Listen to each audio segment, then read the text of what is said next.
Usted conoce cuál es la cárcel más grande del planeta. Ya se lo hemos dicho muchas veces aquí, ya lo hemos denunciado, pero ahora formalmente y completamente, porque había unos tramos que no tenían pues las directrices necesarias según los que crearon este concepto, pues queda ya completado el muro. No estoy hablando del muro con México, pero por cierto, parte de las mismas constructoras yo creo que están ahí implicadas, ya nos los dirán nuestros analistas. Es un muro que está para arriba, para abajo, por dentro, por tierra, por aire, por mar, y formalmente ya está completo. Es la cárcel más grande del mundo, con más millones de presos. ¿De qué estoy hablando? Soy Roberto de la Madrid y esto que soy yo, Detrás de la Razón. Comenzamos.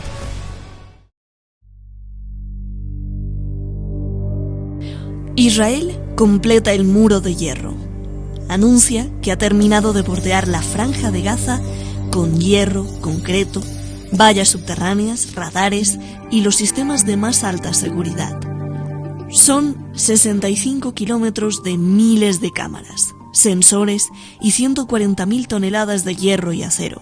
El muro tiene 6 metros de altura. Gaza ha quedado como la prisión más grande al aire libre.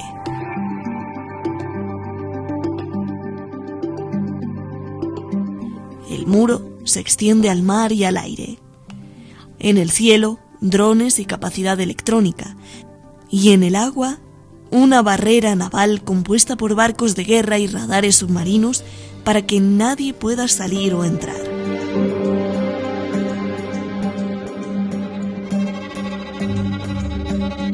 La franja de Gaza, con sus 2 millones de palestinos, está cercada por completo. La construcción tardó 3 años y medio y costó más de $1.000 millones. Los creadores dicen que con esto evitarán que el grupo palestino Hamás cave túneles para atacar a Israel. Hamás dice que no descansará hasta derrotar a Israel y quitarle las tierras que usurpa.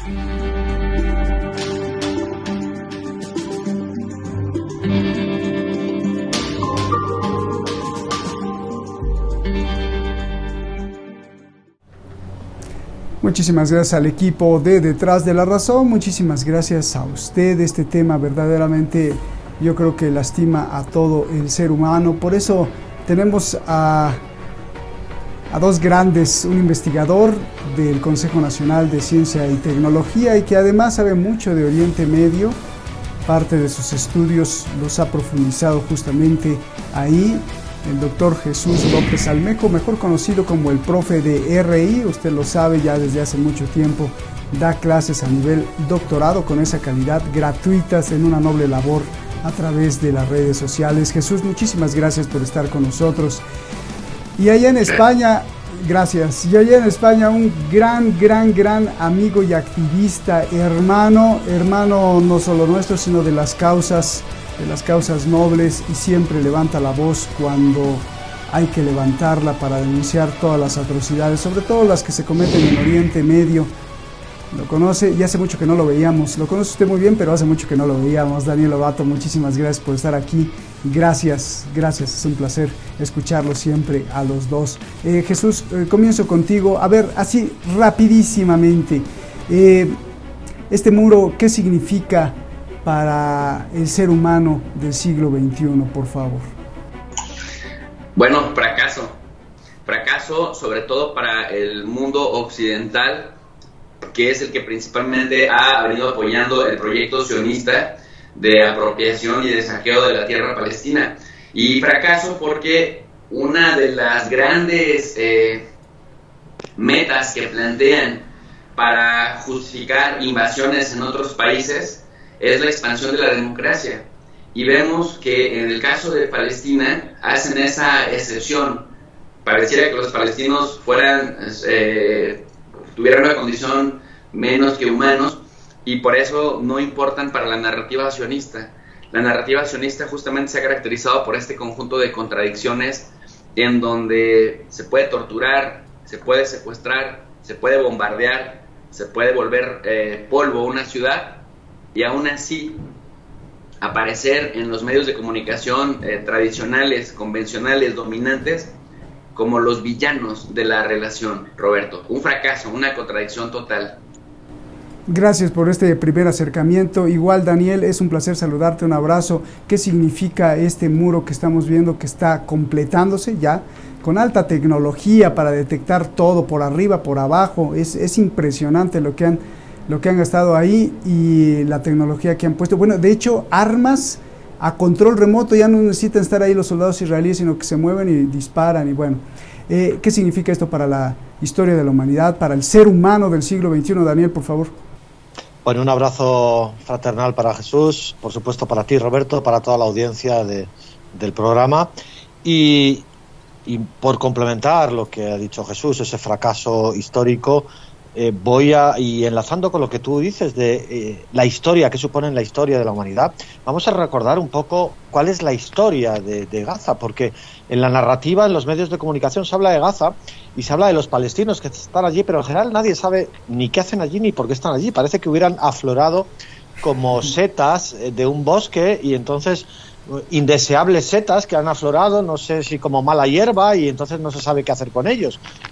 Hay que recordar que hasta 1948 esa franja, Gaza, no era más que unas aldeas de pescadores costeras y una pequeña ciudad costera, Gaza, que era una ciudad costera vacacional, de vacaciones veraniegas, donde muchos palestinos del interior de Palestina iban a pasar sus vacaciones en la playa. Eso hasta 1948. Con la invasión colonial producida por el sionismo junto con el Imperio Británico hasta 1948, llevando colonos extranjeros, colonos blancos europeos. Hay que recordar que es muy similar a la invasión colonial de Norteamérica, la invasión colonial de Australia o a la invasión colonial de Sudáfrica. Colonos europeos blancos que invaden un territorio, se van apropiando de él y van expulsando, desposeyendo a los indígenas nativos, recluyéndoles en guetos, como están los nativos norteamericanos, los aborígenes australianos, o como estaban en Soweto los indígenas sudafricanos, bantúes, zulúes, etcétera. Pues los colonos europeos sionistas van desposeyendo a los nativos palestinos y encerrándoles en guetos. Y eso es exactamente uno de esos inmensos guetos como es el de Gaza. En Gaza fueron amontonadas cientos de miles de personas expulsadas de sus ciudades de origen del interior de Palestina, de Beerseba, de Askelón, etcétera, desposeídos de sus tierras, de sus árboles frutales, de sus hogares y amontonados a punta de pistola en esa franja casi improductiva junto a la playa de Gaza. Y allí hoy hay 2,5 millones de personas encerradas, cuyas casas están al otro lado de la verja, con la legalidad internacional que les mandata a regresar al otro lado de la verja, a tomar de nuevo posesión de sus hogares y tierras, y eso está desacatado por Israel, y con la complacencia y con la complicidad de eso llamado comunidad internacional. Y entonces allí tenemos 2,5 millones de personas. Y ahora perdón por la extensión, para recordar por qué hay allí 2,5 millones de personas encerradas en una cárcel. Recordemos que sus casas y sus hogares están al otro lado. Y ahora, ¿qué supone ese muro finalizado por el carcelero israelí? Bueno, es muy curioso que cuando uno se aproximaba a Gaza, yo no he tenido la oportunidad de estar dentro de Gaza, tenía los permisos, etcétera, pero no he tenido la ocasión, pero sí he estado al otro lado de la valla, lo que se llama el Estado israelí o la Palestina histórica, al otro lado de la valla de Gaza. Y es curioso porque ya estaba semioculta. La intención de los colonos israelíes era ocultar que había algo, como enterrar a esas personas para, enterrándolas, ocultándolas o expulsándolas definitivamente al mar o a Egipto, hacer que se olvide ese robo, esa usurpación de sus tierras y hogares, ¿no? Entonces ya hasta ahora había un inmenso talud de tierra de 3 metros de altura que hacía difícil realmente ver los edificios de Gaza, ¿no? Desde el otro lado de la valla, desde el lado, entre comillas, israelí, de la Palestina histórica. Bueno, pues ahora han conseguido completar ese muro que encarcela, como ha dicho no solo un activista como yo, periodista, sino desde la propia Organización de las Naciones Unidas, desde la ONU, enviados especiales, han diagnosticado que esa es la cárcel como tú bien has presentado también, Roberto, la cárcel al aire libre más grande del mundo. 2,5 millones de personas sometidas a un encarcelamiento ilegal bajo la legalidad internacional, que sus casas están al otro lado y que son ejecutados, bombardeados, masacrados periódicamente, ¿no? Entonces, ¿qué supone? Bueno, pues por fin ha conseguido cerrar una cárcel tecnológicamente avanzada, pero eso no va a decaer en los derechos que esa población tiene de regresar al otro lado del muro. Bien, Daniel, muchísimas gracias. Un favorzote, creo que tu micrófono rosa con la camisa, perdón, así, y entonces oímos. Gracias. A ver, Jesús, vámonos al fondo de... Bueno, antes de ir y hablar un poco de la historia, vamos al fondo en el sentido de qué nos va a traer, qué va a traer este muro. Y por cierto, Daniel, se me olvidó preguntarte por qué nos debe de interesar esto, porque hay mucha gente muy apática en muchos países, en América Latina, en España, que dice, ¿y a mí qué me importa ese muro? Luego nos dirás por qué nos debe de importar, Daniel, que es muy importante esto, porque si no, pues entonces no tiene caso las denuncias que hacemos. Jesús, ¿qué nos va a traer el muro? Porque yo veo muchas cosas ahí. Israel está, el Ministerio de Seguridad, de Defensa, dice, está feliz porque dicen, ahora sí, ya los de Hamas y la yihad islámica no van a cavar túneles, no nos van a atacar, y estamos muy contentos porque ya los vamos a detener, pero yo me imagino que esto va a causar más furia, más odio, y esto va a una espiral pues imparable, ¿no? ¿Qué ves tú venir, por favor, Jesús? Sin duda alguna, veo confrontación en una relación asimétrica. La confrontación en la relación asimétrica conviene obviamente al que domina, porque al ser más fuerte, tiene más capacidad de controlar la situación, de justificar compra de armas, de justificar proyectos de construcción, de justificar financiamiento para invertir en tecnología militar, y eso obviamente empodera a los grupos que controlan el statu quo. Esto es desesperanzador, Roberto, porque en el proceso, mientras una parte se enriquece, mientras una parte se empodera políticamente, en este caso el ocupante sionista, en el proceso hay violaciones sistemáticas, consistentes, reiteradas, crueles, injustificadas, violaciones de derechos humanos. Vamos a ver tortura, pero no de casos individuales, sino de millones de seres humanos que literalmente quedan encarcelados. Si nos atenemos a las temporalidades, a las frecuencias, a las causalidades y a las correlaciones, desde que podemos identificar y rastrear en concreto el punto en la historia que nos trajo hasta aquí, hasta este fracaso de la civilización occidental, pues de 1897 en el Concilio de Basilea, Suiza, con Theodor Herzl, hasta después los que lo llevaron a la práctica, Vladimir Jabotinsky, Ben Gurión, Golda Meir, incluso el neosionismo religioso de ideología cuquista, con estos rabinos que por fin dicen, parece que Israel es el redentor que nos llevará a la construcción del tercer templo. Hay que plantear que en el proyecto sionista, incluso para sus propias ambiciones originales, esto es un fracaso, en el sentido de que pues ellos tenían una idea maximalista de conquista, ¿no? Desde Antioquia hasta el Sinaí, y desde el Mediterráneo hasta donde cruzan el Tigris y el Éufrates, y de pronto darse cuenta que con la realidad internacional y con la cantidad increíble de personas que viven ahí, de origen palestino, árabes, tenían que limitarse ya ni siquiera a pensar en otras fronteras, sino en esas fronteras, pero que al interior de esas fronteras también tenían que coexistir sí o sí con los palestinos, a los que de alguna u otra manera no han podido dominar, con los que no han tenido interés ni siquiera de negociar en condiciones justas.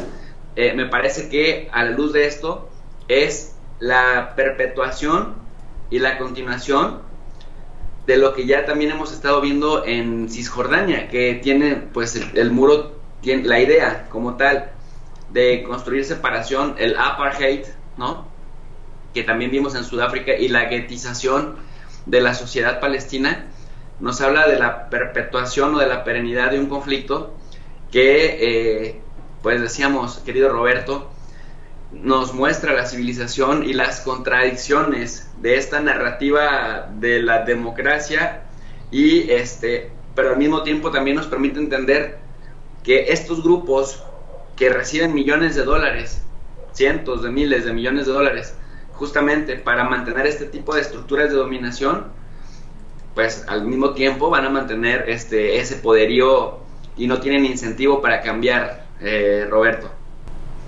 Bien, Daniel, la primera pregunta, y ahora te hago la segunda, por favor. ¿Por qué es importante esto para el ser humano, para la sociedad humana? ¿Y qué le dices a mucha gente que pues no le importa estos temas o simplemente los ven como si a mí qué, ¿no? Bueno, la causa palestina está en estos momentos en el corazón, es nuclear en la causa de los derechos humanos en el planeta. Una población que a la luz de todo el planeta es invadida, desposeída, encerrada en guetos, como bien explicaba Jesús, y como hemos visto con el muro de Gaza, o con el muro de Cisjordania, que también encierra en guetos urbanos a la población palestina. Que todo eso se está produciendo bajo el control de la narrativa de los medios de comunicación por parte de Occidente y blanqueándolo por parte de Occidente, cuando hemos transitado por unas décadas de aparente descolonización, o se ha reclamado desde distintos países del sur global la llamada descolonización, que ha sido más nominal que efectiva. Sabemos que la colonización sigue existiendo a niveles económicos, empresariales, en cuanto a la dirigencia política de los países y el control que las potencias del norte de Europa occidental, etcétera, Estados Unidos, ejercen, pero que eso se está produciendo, esa contraposición entre la mentira de los medios y la verdad de los derechos humanos, eso tiene que hacer pensar a la población planetaria de lo muy en riesgo que están los derechos humanos y todas las grandes conquistas de la humanidad, porque tenemos que pensar que la humanidad no avanza en línea recta hacia una dirección concreta. Hay ocasiones en periodos de la historia en los que se producen sobre todo revoluciones, en los que los pueblos del mundo exigen una serie de avances, la esclavitud se abolió, los derechos de la mujer se alcanzaron, determinadas cuestiones que digamos que son unas grandes conquistas para la humanidad y acaban permaneciendo como si estuvieran grabadas en piedra o a fuego en las mentes, en las conciencias, pero eso es fácil perderlo, eso es fácil que se retroceda y se vuelva a perder. El trabajo infantil está siendo legalizado en muchos estados en Estados Unidos. Entonces, tenemos que tener en cuenta que en estos momentos de descomposición planetaria en los que estamos ahora mismo, aferrarnos a la bandera de un gran avance como fueron los derechos humanos, la legalidad internacional que está intentando destruir Estados Unidos porque no le sirve para mantener su hegemonía y por supuesto intenta destruir con su aliado o su hermano gemelo Israel, que no sabemos quién domina sobre quién, si Israel sobre Estados Unidos o Estados Unidos sobre Israel, ¿no? Entonces, que ambos intentan destruir, también otros países por supuesto intentan destruir esa legalidad internacional, es de vital importancia aferrarse a ella y mantener su defensa.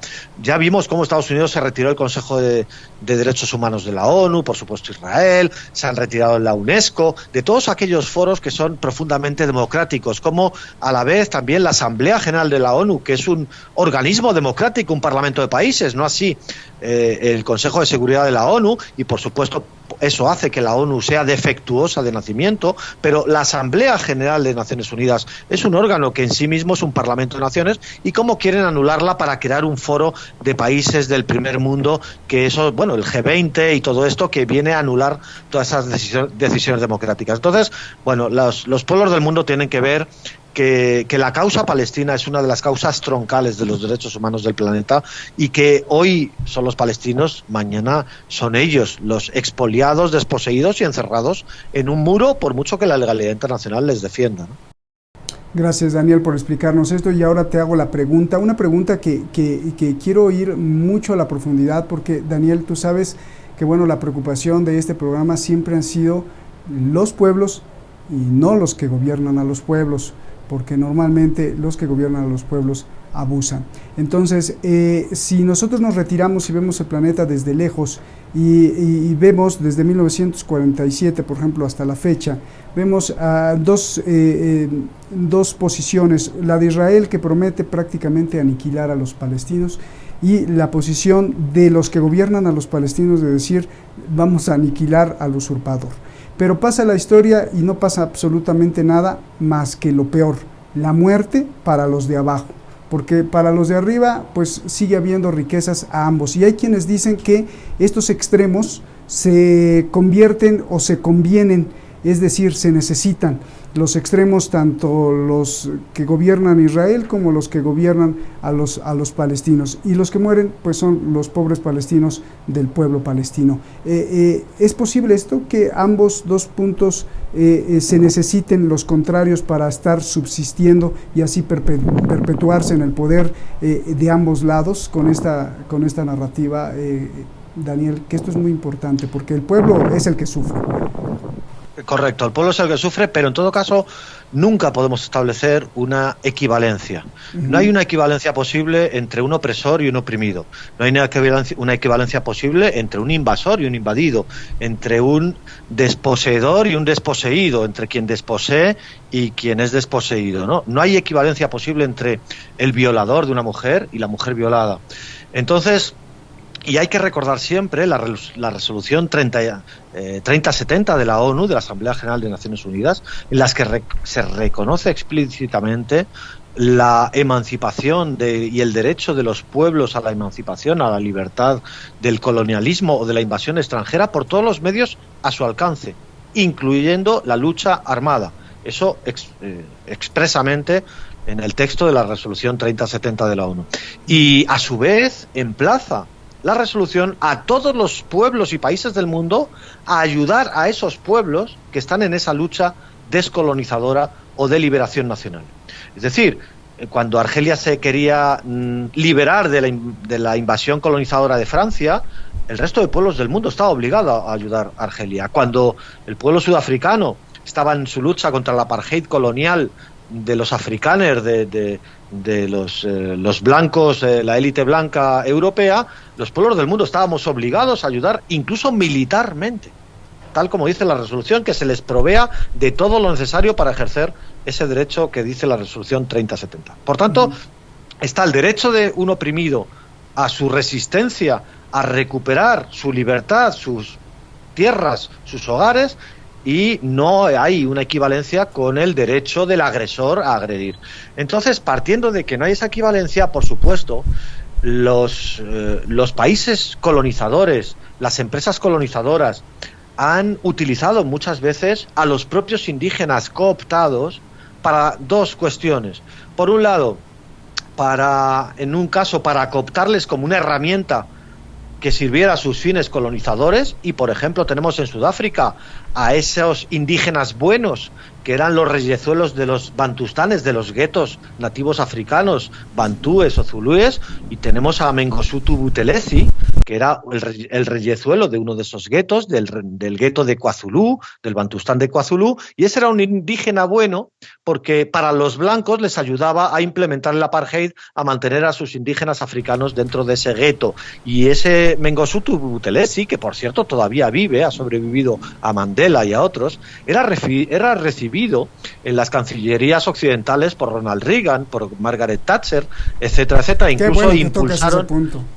Qué bueno. Entonces, claro, tenemos ese mismo ejemplo, por ejemplo, lo tenemos hoy en día en la autoridad palestina.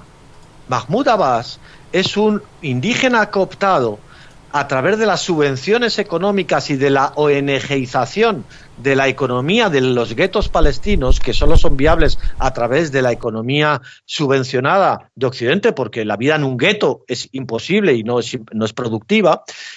A Mahmoud Abbas, ese reyezuelo que lleva 18 años sin hacer elecciones, que aún así no son representativas porque solo votan los del gueto, no votan los palestinos expulsados, los palestinos que están en la diáspora o los que están en campos de refugiados, ¿no? Entonces, bueno, ese es un modelo de ese indígena bueno, entre comillas, controlado. A veces no es bueno porque nos lleva a la Corte Penal Internacional, o en la ONU alza mucho la voz y entonces le recortamos los subsidios y le asfixiamos un poco y entonces conseguimos que se domestique de nuevo. Y luego tenemos otro tipo de indígenas, como en el gueto de Gaza, que es Hamás, sobre el cual habría mucho que hablar, pero que en todo caso hoy en día tanto Hamás como la Yihad Islámica y otras facciones dentro del gueto de Gaza lo único que hacen es ejercer su derecho a la resolución 3070 de la ONU, defender su derecho a la resistencia frente a las masacres, frente al castigo colectivo de que Israel contabiliza cuántas calorías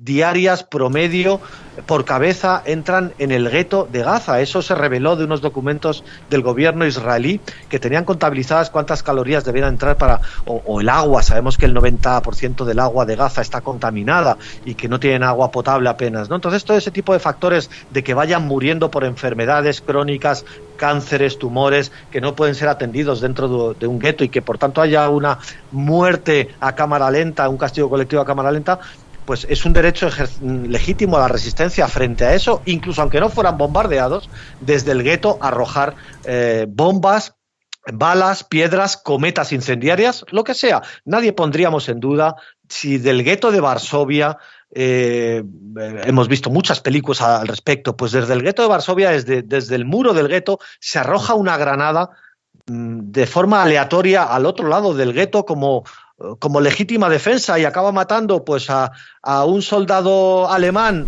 o a un civil alemán que iba paseando con su mujer alemana. Bueno, ¿alguien va a cuestionar el legítimo derecho del gueto de Varsovia a levantarse? Bueno, pues el gueto, con el control de la narrativa de los medios, sí se cuestiona el derecho a los palestinos a la legítima resistencia por las vías que sean políticas, no violentas, manifestaciones, huelgas de hambre o incluso la lucha armada, ¿no? En cualquiera de los territorios. Y eso es criminalizado por todos los medios de comunicación y también reprimido por el indígena bueno que tienen cooptado Occidente, como es Mahmoud Abbas. Ahora voy con Israel, Daniel, para acabar con este punto. Jesús, ¿cuántas capas de palestinos hay? O sea, porque no son los mismos los palestinos que están en Cisjordania, los que están en la Franja de Gaza, como ya se lo preguntaba a Daniel, no son los mismos los que están en la cúpula. Yo de verdad que me muero por ayudar al pueblo palestino, pero a veces me desconcierta que los palestinos no pueden salir de Gaza, pero veo de pronto que los líderes andan en coches de lujo en otros países, y eso pues también me desconcierta mucho.